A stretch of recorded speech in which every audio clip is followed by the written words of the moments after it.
TV 9 से शिक्षा मंत्री ने जो कहा वो किया। क्या कहा, क्या किया गया, ये अब हम आपको बताते हैं।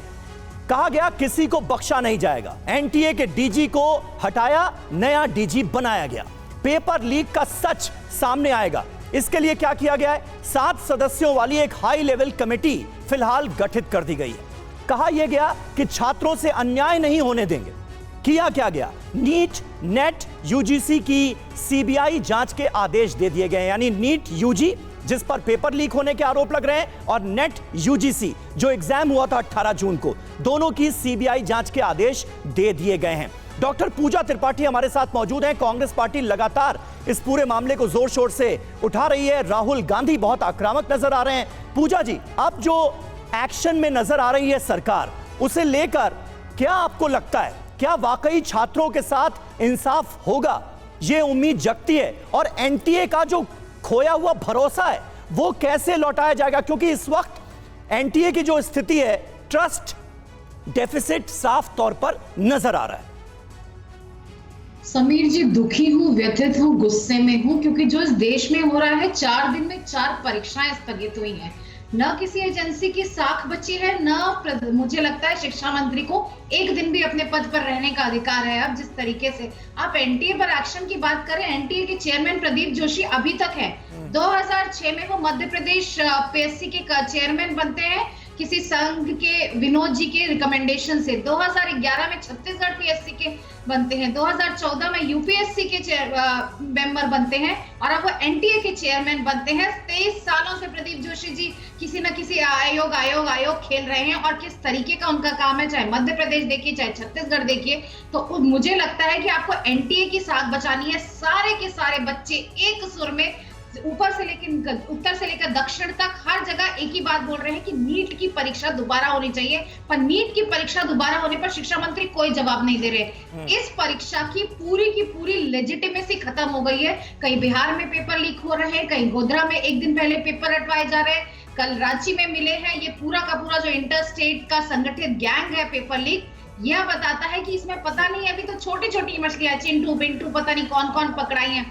ऊपर से नीचे तक ना जवाबदेही फिक्स हो रही है। कल के बच्चे कल रात में 10:30 बजे आप अनाउंस करते हैं। मेरी खुद की भांजी प्रिपेयर कर रही है, उसको मैं 6 महीने से दिन रात एक प्रिपेयर करते देख रही हूँ। उसके चेहरे पर निराशा देखती हूँ। और वो आप 10:30 बजे कहते हैं कि पेपर रद्द हो गया है। वो बच्चे जो 3 बार पेपर लीक हुआ है, नीट, पीजी, किसी भी, और ये नेशनल बोर्ड ऑफ एग्जामिनेशन कराता है, किसी भी संस्था की, किसी भी टेस्टिंग एजेंसी की क्या साख रह गई है?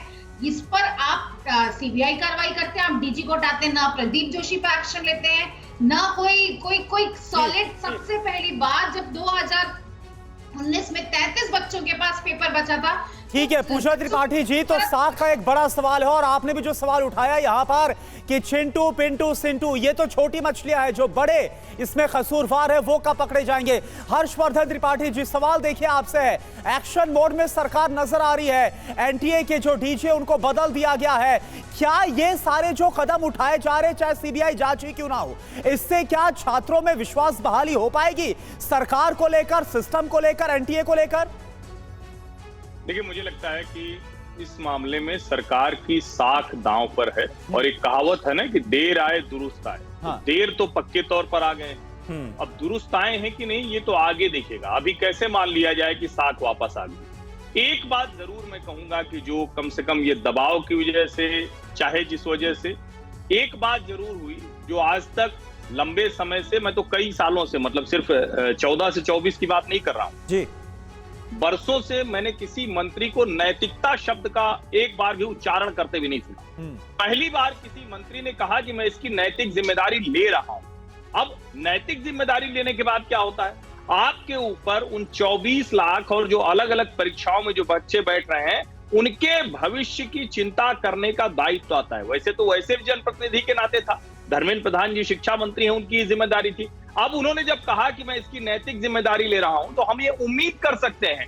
और देखिए, दोनों चीजें नहीं चल सकती। या तो आप कहें कि पेपर, अभी मैं सुन रहा था पूजा जी की सारी बातें, मुझे एकदम उससे सहमति है, लेकिन जब वो कहती हैं कि एक तरफ तो उनकी भांजी दे रही थी पेपर क्यों रद्द हो गया, दूसरी तरफ कह रही कि नीट का पेपर रद्द क्यों नहीं हो रहा है, दोनों चीजें नहीं हो सकती हैं। हमें ये बात समझना पड़ेगा कि इन 24 लाख बच्चों में से कितनों के सेंटर कॉम्प्रोमाइज हुए हैं, कहां गड़बड़ी हुई है। ये चिंटू पिंटू हो या तेजस्वी यादव का पीएस हो या सम्राट चौधरी के साथ जिसका चित्र आया है, या जो गोधरा में जो लोग पकड़े गए या झज्जर में जिनका नाम आ रहा, उन सारे लोगों की जांच हो। सारे सेंटर ना तो कॉम्प्रोमाइज होते हैं, ना सारे बच्चे गड़बड़ है, वो भी मेहनत करके महीनों महीनों सालों साल देते हैं। मेरा मानना है कि रास्ता अब सरकार ने सही चुना है। हाई पावर्ड कमेटी ठीक है, देर से बहुत आए हैं, दुरुस्त आए, हम बस इतनी उम्मीद करते हैं। बिल्कुल। प्रोफेसर राजेश पासवान हमारे साथ मौजूद हैं।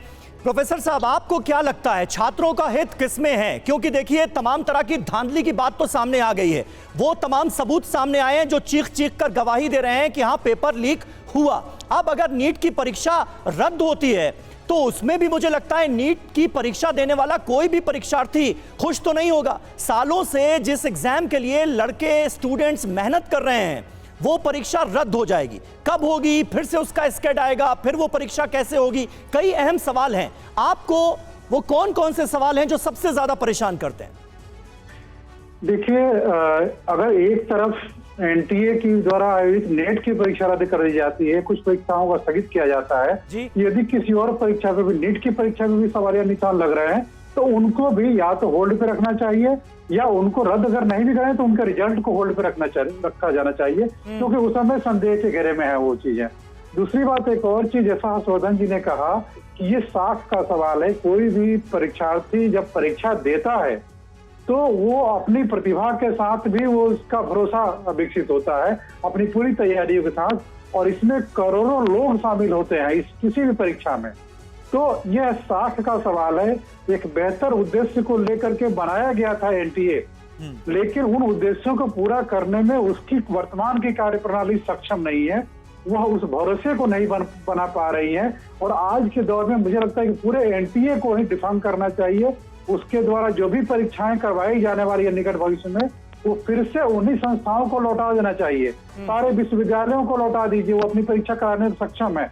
यूजीसी को लौटा दीजिए, जो भी पहले परीक्षाएं कराती थी उन संस्थाओं को लौटा दीजिए।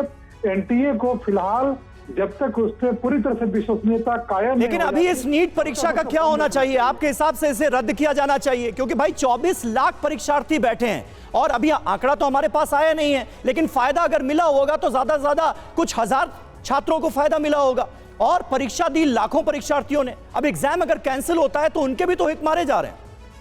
जब तक ये पूरी तरह से स्पष्ट नहीं होता कि कहां कहां पे धांधली हुई है, किन किन सेंटर पे धांधली हुई है, तब तक इसका रिजल्ट निकल भी जाए तो उसके ऊपर भरोसा नहीं होगा किसी को, किसी क्योंकि 24 लाख पास नहीं होंगे, कुछ फेल भी होंगे, कुछ अयोग्य भी ठहराए जाएंगे। लेकिन जब सिस्टम ही सवालिया निशान के कटघरे में होगा तो उन पे भरोसा कैसे डेवलप होगा जो फेल होंगे।